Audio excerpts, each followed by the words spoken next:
Arriva alors une femme, une Samaritaine, qui venait puiser de l'eau. Donne-moi un peu de cette eau. Tu es juif et moi je suis samaritaine. Comment oses-tu me demander de l'eau? Si seulement tu savais ce que Dieu donne, et qui est celui qui te demande à boire, tu le lui aurais demandé. Et il t'aurait donné de l'eau vive. Ah oui, tu n'as pas le moindre seau et le puits est si profond. Où est-ce que tu pourrais trouver cette eau vive dont tu parles? Quiconque boira de cette eau aura de nouveau soif. Mais celui qui boira l'eau que je lui donnerai n'aura plus jamais soif.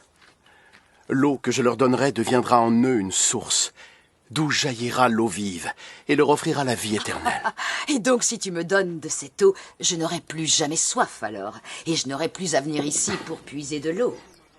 Va, appelle ton mari et reviens. Je n'ai pas de mari. Tu as raison de dire que tu n'as pas de mari. Tu as été mariée 5 fois, et l'homme avec qui tu vis maintenant n'est pas vraiment ton mari. Crois-moi, femme. Le temps viendra où les gens n'auront plus à aller adorer le Père sur cette montagne ou à Jérusalem. Vous, Samaritains, connaissez mal celui que vous adorez. Nous, les Juifs, nous connaissons notre Dieu parce que nous savons que le salut vient des Juifs. Mais le temps vient. Et il est déjà là. Les hommes adoreront le Père tel qu'il est vraiment, lui offrant la véritable adoration qu'il demande.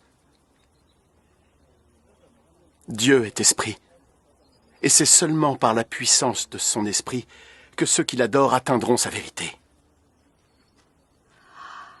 Je sais que le Messie va venir. Et quand enfin il sera là. Je le suis, moi qui te parle.